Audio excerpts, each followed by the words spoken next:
بسم اللہ الرحمن الرحیم اللہم انفعنا بما علمتنا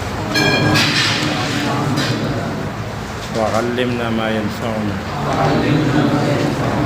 اللہم الہمنا مراشد امورنا وقنا شرور انفسنا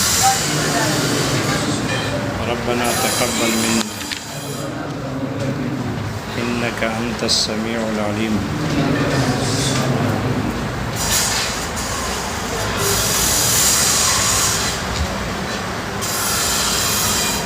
عام کے اقسام ذکر ہو گئی، وہ عام کے جو صیغے کے اعتبار سے اور معنی کے اعتبار سے بے اعتبار وضع کے ان میں عموم تھا. اس کے بیان سے فارغ ہونے کے بعد اب اس عموم کو ذکر کر رہے ہیں کہ جو عموم دلیل خارجی کی وجہ سے ہے، کسی قرینہ خارجی کی وجہ سے، خارجیہ کی وجہ سے لفظ میں عموم پیدا ہو جاتا ہے. ویسے فی نفس ہی اس میں عموم نہیں ہوتا، لیکن دلیل خارجی کی وجہ سے لفظ میں عموم پیدا ہو جاتا ہے. جیسے کہ نکرہ ہے جو مقام نفی میں واقع ہو، جو نکرہ کلام منفی میں ہو، چاہے براہ راست اس پر حرف نفی داخل ہو، جیسے کوئی آدمی کہے ما رجل فی الدار، نکرہ پر منفی حرف نفی داخل ہے، یا جس کلام میں نکرہ ہے اس کلام میں حرف نفی موجود ہو، جیسے کہے ما رأیت رجلا،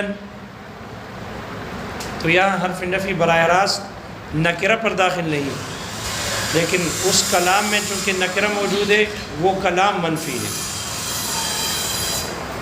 تو اگر نکرہ کلام منفی میں واقع ہو جائے تو وہ نکرہ بھی عام ہو جاتی ہے، اس نکرے میں عموم پیدا ہو جاتا ہے، نکرہ عام ہو جاتی ہے.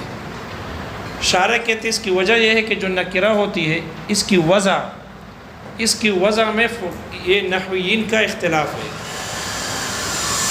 بعض حضرات نحویین کہتے ہیں نکرہ کی وضع ہے ماہیت کے لیے، نکرہ کی وضع ہے ماہیت کے لیے اس کو وضع کیا جاتا ہے. لہذا جب ماہیت کی نفی ہو، اگر کوئی آدمی کہے ما رجل فی الدار، یا کہے ما رأیت رجلا، میں نے ایک ماہیت مرد نہیں دیکھی، مرد کی کوئی ماہیت نہیں دیکھی، تو ماہیت کی جب نفی ہوگی تو عموم خود بخود ثابت ہوگا.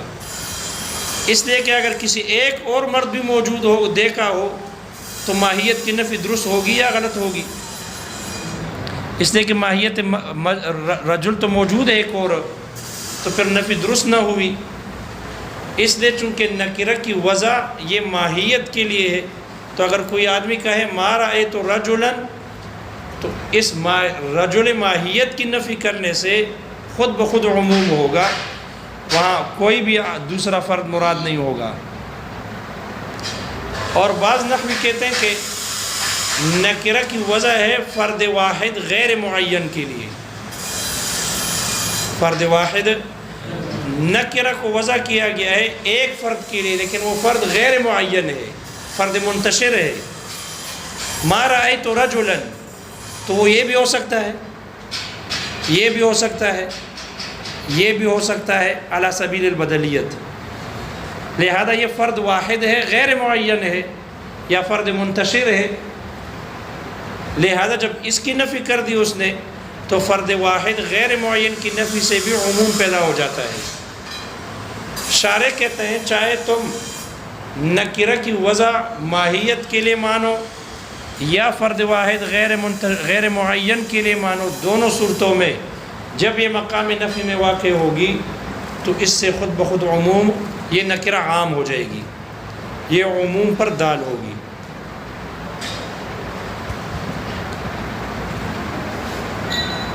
البتہ کبھی اس میں عموم واجب ہوگا، کبھی اس میں عموم جائز ہوگا. کبھی وہ نکرہ عموم میں اس میں عموم واجب ہوگا،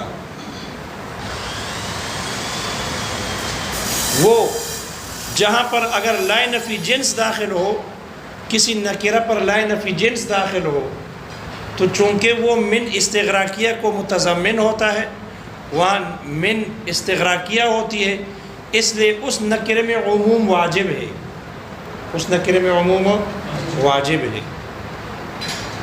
اور جہاں پر لا نفی جنس نہ ہو بلکہ ما اور لا مشابہ بلیس ہو، تو وہاں پر وہ نکرہ عموم، اس میں عموم جائز ہے، کبھی عموم ہوگا اور خصوص کا بھی احتمال رکھتا ہے، خصوص خاص بھی ہوگی اور عام بھی ہوگی، عموم واجب نہیں۔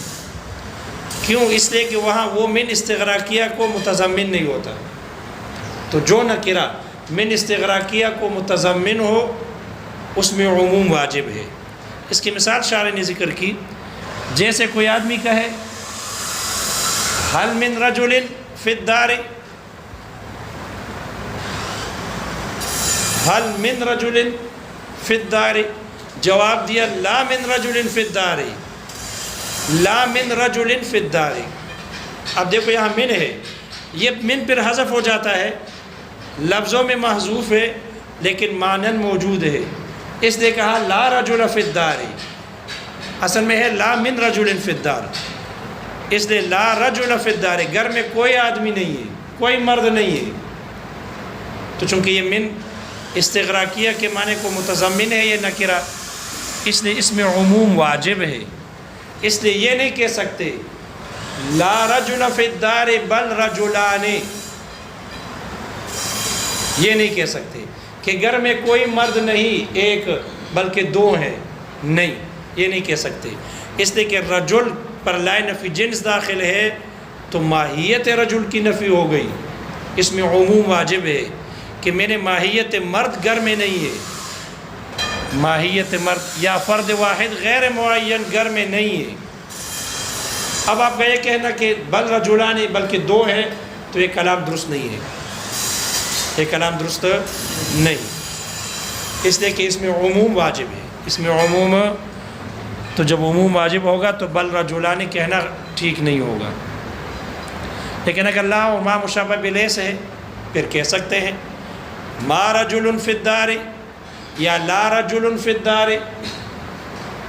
بل رجلان کہہ سکتے ہیں، اس طرح کہہ سکتے ہیں کہ میں نے ایک آدمی نہیں دیکھا بلکہ دو آدمی ہیں، گھر میں ایک آدمی نہیں ہے بلکہ دو آدمی ہے، تو یہاں پر رجلان کہنا درست۔ لیکن اگر کیونکہ یہ اس میں عموم، یہ عموم میں ظاہر ہے، یعنی اس میں عموم جائز ہے، خصوص کا بھی احتمال رکھتا ہے، اس لیے یہاں ما رجل فی الدار یہاں عام نہیں بلکہ خاص ہوگی، جب خاص ہے تو اس کے بعد بل رجلان کہنا درست۔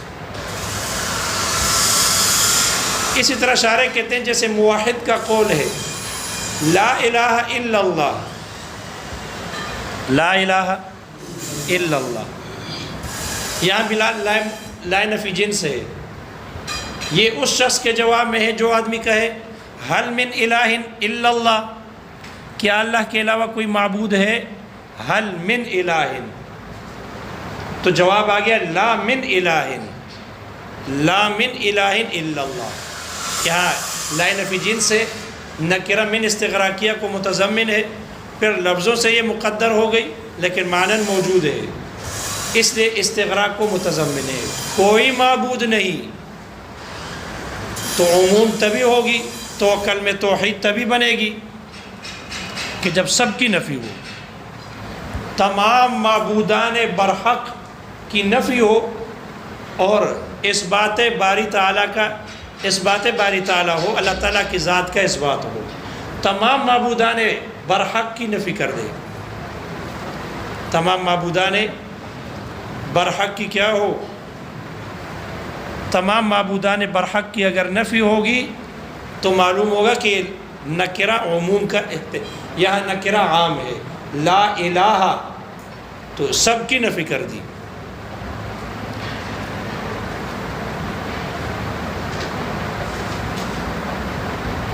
اور اگر لا مشابہ بلیس ہو، نفی مشابہ بلیس ہو، ما اور لا، تو وہاں چونکہ عموم میں ظاہر ہے، یعنی کبھی عموم ہوتی ہے اور کبھی خصوص، اس لیے وہاں عموم واجب نہیں ہے، جائز ہے، وہاں جائز ہے۔ شارح کہتے ہیں جو نکرہ کلام منفی میں آتی ہے وہ عام ہو جاتی ہے، اس پر 3 دلیلیں ذکر کی ہے۔ پہلی دلیل اجماع ہے۔ شارح کہتے ہیں اجماع ہے، اس لیے کہ لا الہ الا اللہ یہ کلمہ توحید ہے، اس کے کلمہ توحید ہونے پر امت کا اجماع ہے۔ تو کلمہ توحید تو تبھی بنے گی جب نفی کس کی ہوگی؟ تمام معبودان برحق کی نفی ہوگی، تبھی کلمہ توحید بنے گی۔ اگر تم سب کی نفی کر دو اور ایک معبود برحق کو چھوڑ دو اور پھر اللہ تعالیٰ کا اس بات کر دو تو یہ نفی درست ہوگی؟ اس لیے کہ آپ نے پھر اللہ کا اس بات کرنے کے بعد سب کی نفی تو نہیں کی، اس سے پہلے لات اور منات میں سے کسی ایک کو تو چھوڑا ہے، ایک کو چھوڑا، لہذا نفی تبھی درست ہوگی۔ کلمہ توحید مفید توحید تب ہی ہوگا کہ جب لا الہ میں تمام معبودان برحق کی نفی ہو، تمام معبودان برحق کی نفی ہو۔ یہ اجماع دلیل ہے۔ دوسری استعمال عرب ہے۔ کلام عرب کا جب تتبع اور تحقیق کی گئی تو کلام عرب میں ہر وہ نکرہ جو کلام منفی میں ہو ذکر ہوا ہے وہ عموم پر دلالت کرتی ہے، لہذا کلام عرب کے اس استعمال سے بھی پتہ چلا کہ نکرہ کلام منفی میں عام ہوتی ہے۔ تیسری دلیل کتاب اللہ کی آیت ذکر کی ہے۔ کتاب اللہ میں ہے، اللہ تعالیٰ کا فرمان ہے۔ اللہ نے یہود کے حکایت کی ہے، یہود نے کہا اذ قالوا ما انزل اللہ علی بشر من شیء، ما نافیہ ہے، ما انزل اللہ علی بشر، بشر نکرہ ہے، من شیء، شیء بھی کیا ہے؟ نکرہ ہے۔ دیکھو دو نکرے واقع ہو گئے کلام منفی میں ہے، ما انزل اللہ علی بشر من شیء۔ یہود، بعض یہود نے انکار کیا اللہ نے کسی کو نہیں بھیجا، کوئی پیغمبر نہیں آیا اور کوئی کتاب نازل نہیں کی، اللہ نے انکار کیا انہیں۔ ما انزل اللہ علی بشر، اور دونوں کو نکرہ ذکر کیا کلام منفی میں، لہذا یہ کلام نفی میں جب نکرہ آ جائے تو عموم پیدا ہو جاتا ہے، دونوں عام ہے۔ اللہ نے کوئی بشر، کوئی رسول نہیں بھیجا اور کوئی کتاب نازل نہیں کی۔ اللہ نے ان کے قول کو رد کرنے کے لیے میں فرمایا قل، آپ کہہ دیجئے من انزل الکتاب الذی جاء بہ موسیٰ، کس نے وہ کتاب نازل کی ہے کہ جو موسیٰ علیہ السلام لے کے آئے ہیں۔ دیکھو انہوں نے بشر نکرہ ذکر کر کے سب کی نفی کی، اللہ نے بشر میں ایک کا اس بات کیا، موسیٰ علیہ السلام۔ اور موسیٰ علیہ السلام کون سی کتاب لائے؟ موسیٰ علیہ السلام پر کون سی کتاب نازل ہوئی؟ جی تورات نازل ہوئی۔ تو کل من انزل الکتاب، کتابوں میں تورات کا اس بات ہے۔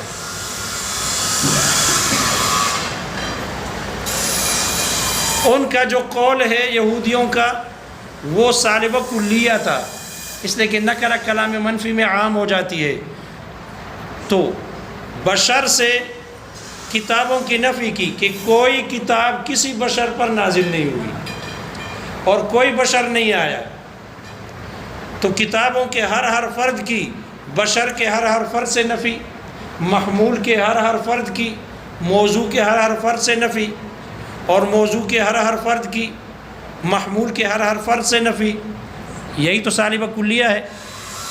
تو یہودیوں کا قول یہ سالب کلیہ تھا، اللہ نے اس کے جواب میں موجب جزیہ نازل کیا، کتابوں میں سے بعض کتاب کو بشر میں سے بعض کے لیے ثابت کیا، تو محمول اگر موضوع کے بعض افراد کے لیے ثابت ہو تو وہ کیا ہوتا ہے؟ موجب جزیہ ہوتا ہے نا، ثابت ہو تو موجبہ ہے، اور بعض کے لیے ثابت ہو تو وہ جزیہ ہوتا ہے۔ اللہ نے جو جواب نازل کیا وہ موجب جزیہ ہے، اس موجب جزیہ نے سالب کلیہ کو رد کر دیا۔ کیوں؟ اس لیے کہ سالب کلیہ کی نقیض موجب جزیہ، صالب کلیہ کی نقیض موجب جزیہ۔ یہودیوں کا جو قول ہے صالب کلیہ تبھی بنے گا کہ جب نکرہ کلام منفی میں عام بنے گا، جب نکرہ کلام منفی میں جب وہ عام ہوگا تو تب صالب کلیہ بنے گا۔ اس لیے تو اللہ کا یہ فرمان جو موجب جزیہ ہے یہ اس کے لیے رد بن جائے گا، جواب ہو جائے گا۔ اگر وہ صالب کلیہ نہ مانے، ہم صالب جزیہ مانے، تو موجب جزیہ تو صالب جزیہ کی نقیض نہیں ہوتی، موجب جزیہ صالب جزیہ کی نقیض، تو پھر اللہ کا فرمان ان کے قول کو رد کرنے والا نہ بنے گا، جواب نہیں بنے گا۔ جواب تبھی درست بنے گا کہ جب وہ صالب کلیہ ہو، اور صالب کلیہ تبھی درست ہوگا کہ جب نکرہ کلام منفی میں عام بنے گی، عموم پر دلالت کرے گی۔ اس لیے دعویٰ یہ ہے کہ جو نکرہ کلام منفی میں واقع ہو وہ نکرہ کیا ہو جاتی ہے؟ عام ہو جاتی ہے۔ پتہ نہیں عام ہو گئی نہیں ہوئی؟ جی اگر وہ صالب کلیہ نہ ہو تو پھر یہ موجب جزیہ اس کے لیے جواب رد نہیں بنے گا۔ قل من انزل الکتاب سے اللہ نے یہود کے اس قول کو رد کر دیا کہ یہ جھوٹے ہیں۔ ان سے پوچھو موسیٰ علیہ السلام کون سی کتاب لے کے آئے؟ وہ تو بالکل بشر رسول و انبیاء ہی کی نفی کر رہے ہیں کہ کوئی نبی نہیں آئے۔ ما انزل اللہ علی بشر من شیء، کسی بشر پر کوئی چیز نازل نہیں ہوئی۔ تو اللہ نے بشر میں سے موسیٰ علیہ السلام کو ذکر کیا اور ان کے ساتھ کتاب کو ذکر کی، تورات، لہذا یہ موجب جزیہ ہے۔ اس لیے کہ کتاب شیء میں بعض ہے اور بشر میں سے بعض موسیٰ علیہ السلام، تو بعض محمول کو موضوع کے بعض افراد کے لیے ثابت کرنا یہ موجب جزیہ ہوتا ہے۔ یہ کیا ہوتا ہے؟ موجب جزیہ، محمول موضوع کے بعض افراد کے لیے ثابت ہو، جیسے کہ بعض الحیوان انسان، بعض الحیوان انسان، تو یہ محمول موضوع کے بعض افراد کے لیے ثابت۔ تو یہاں پر بھی کتاب بشر کے بعض افراد کے لیے ثابت، موسیٰ علیہ السلام کے لیے، اس لیے یہ موجب جزیہ ہے۔ جب موجب جزیہ ہے تو اللہ نے ان موجب جزیہ سے ان کے اس صالب کلیت کو رد کر دیا۔ اگر ہم اس کو صالب کلیہ نہ مانیں، یعنی ہم یہ بات نہ مانیں کہ نکرہ کلام منفی میں عام ہوتا ہے، یہ نہ مانیں، تو پھر وہ صالب کلیہ نہیں بنے گا۔ جب وہ صالب کلیہ نہ ہوا تو پھر قل من انزل الکتاب اس کے قول کو رد کرنے والا بھی نہیں ہوگا۔ اس لیے کہ موجب جزیہ یہ صالب جزیہ کی نقیض نہیں، بلکہ موجب جزیہ صالب کلیہ کی نقیض ہے۔ صالبہ کلیہ، صالب کی نقیض موجب اور کلیہ کی نقیض جزیہ، تو صالب کلیہ کی نقیض موجبہ جزیہ ہے۔ لہذا معلوم ہوا اس جواب سے، جواب چونکہ ایجابی جزئی ہے، موجب جزیہ ہے، اس جواب سے پتہ چلا کہ یہودیوں کا وہ مقولہ وہ صالب کلیہ ہے، اور صالب کلیہ تبھی درست ہوگا کہ جب نکرہ کلام منفی میں کیا ہوگا؟ عام ہوگا۔ شارح یہ آیات لے آئے ہیں اس بات کو ثابت کرنے کے دلیل کے طور پر کہ نکرہ کلام منفی میں عام ہو جاتی ہے، کبھی ان میں عموم وجوباً ہوگا، کبھی ان میں عموم جوازاً ہوگا۔ اگر وہ نکرہ من استغراقیہ کے معنی کو متضمن ہوگی اس میں عموم وجوباً ہوگا، جس کو شارح نے نصاً سے تعبیر کی ہے اس کو، اور جو نکرہ من استغراقیہ کے معنی کو متضمن نہ ہو ان میں عموم جائز ہے، جس کی تعبیر شارح نے ظاہراً سے کی ہے، یعنی وہ خصوص کا بھی احتمال رکھتا ہے۔ لیکن اگر نکرہ کلام منفی میں نہ ہو، کلام مثبت میں ہو، تو پھر اس صورت میں وہ نکرہ خاص ہوگی۔ وہ نکرہ کیا ہوگی؟ خاص۔ اس بات میں تخص نکرہ خاص ہوتی ہے، لیکنہا مطلقۃ، لیکن ہوگی مطلق، لیکن کیا ہوگی؟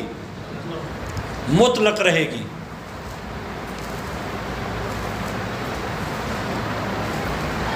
خاص ہوگی، عام نہیں ہوگی، یعنی ایک فرد کے لیے ایک فرد کو شامل ہوگی، لیکن ہوگی مطلق ہوگی. جیسے کوئی آدمی دوسرے کو کہے اعتق رقبتاً، یہ کلام منفی ہے مثبت ہے؟ حذیفہ اعتق رقبتاً کلام مثبت ہے، کیونکہ یہاں کلام منفی نہیں ہے، حرف نفی کوئی نہیں ہے. اعتق رقبتاً نکرہ ہے، کلام اس بات میں نکرہ آ گئی ہے، لہذا یہ خاص ہے لیکن اوصاف کے اعتبار سے مطلق ہے. رقبہ آزاد کر دو، اوصاف کے اعتبار سے مطلق ہے. وہ رقبہ چاہے سودا ہو یا بیضا ہو یا کافرہ ہو یا مومنہ ہو، اوصاف کے اعتبار سے مطلق ہوگا، اوصاف کے اعتبار سے مطلق ہے. یا کوئی آدمی کہے جاءنی رجل، جاءنی رجل، رجل نکرہ ہے، کلام اس بات میں ہے، لہذا یہ اس رجل میں ابہام ہے، ایک فرد کو شامل ہے لیکن وہ رجل مبہم ہے. کئی اوصاف صفات کا حامل ہو سکتا ہے عالم ہو سکتا ہے جاہل ہو سکتا ہے کافر ہو، مومن ہو، سودا ہو، بیضا ہو، یعنی اسود ابیض ہو، سب کا احتمال. اوصاف کے اعتبار سے مطلق ہے، اوصاف کے اعتبار سے مطلق ہے. معلوم ہوا کہ جو نکرہ کلام اس بات میں واقع ہوگی وہ نکرہ خاص ہوگی لیکن مطلق ہوگی، یعنی بحسب الاوصاف ہے، اوصاف کے اعتبار سے مطلق ہوگی. شارح کہتے ہیں یہاں مطلق سے مراد وہ مطلق نہیں ہے. بھئی مطلق کا اطلاق دو پر ہوتا ہے. ایک مطلق اسے کہتے ہیں کہ جو کسی ماہیت پر دلالت کرنے والا ہو، وحدت اور کثرت سے قطع نظر کرتے ہوئے، وحدت اور کثرت سے، اس میں وحدت اور کثرت پر دلالت نہ ہو، صرف ماہیت پر دلالت ہو، اس کو بھی کہتے ہیں مطلق. اور ایک مطلق وہ ہوتا ہے کہ جو وحدت اور کثرت پر دلالت کرتے ہوں، جس میں وحدت اور کثرت پر دلالت ہوتی ہے لیکن اوصاف کے اعتبار سے مطلق ہو. اوصاف کے اعتبار سے کیا ہوتی ہے؟ مطلق ہوتی ہے. یعنی تعین اوصاف پر، اوصاف کی تعین پر دلالت نہیں ہوتی لیکن وحدت اور کثرت پر دلالت ہوتی ہے. تو مطلق کا اطلاق دو چیزوں پر ہوتا ہے. ایک مطلق کی وہ کہ جس کا اطلاق ماہیت پر ہو، من حیث ہی، یعنی من حیث ہی الماہیہ مراد ہوتی ہے مطلق، افراد نہیں، افراد نہیں. جیسے کوئی آدمی کہے الاسد حیوان مفترس، الحمار حیوان ناہق، تو حمار سے ایک حمار مراد ہے یا دو مراد ہے؟ ماہیت مراد ہے، وحدت اور کثرت نہیں. حمار سے مراد ماہیت حمار، حیوان ناہق ہے. اسد سے مراد ماہیت اسد، حیوان مفترس ہے. وحدت اور کثرت پر دلالت نہیں، اس کو بھی مطلق کہتے ہیں. اور ایک مطلق وہ ہوتی ہے کہ جس کی وحدت اور کثرت پر دلالت ہو لیکن اوصاف کی تعین اس پر دلالت نہ ہو.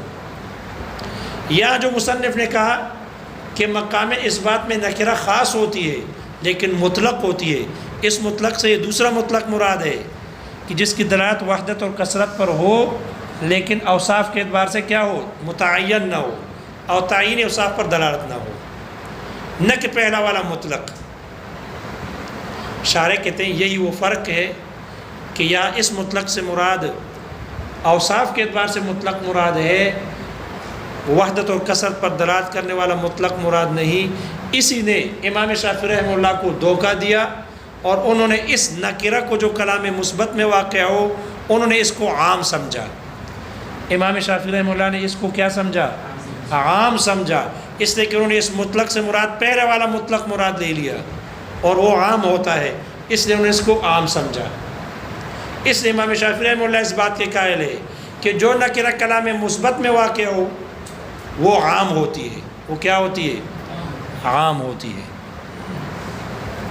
اس وجہ سے امام شافعی رحمہ اللہ نے استدلال کیا کفارہ زہار میں فتحریر رقبۃ نکرہ ہے، فتحریر رقبۃ، یہاں رقبہ نکرہ آ گیا.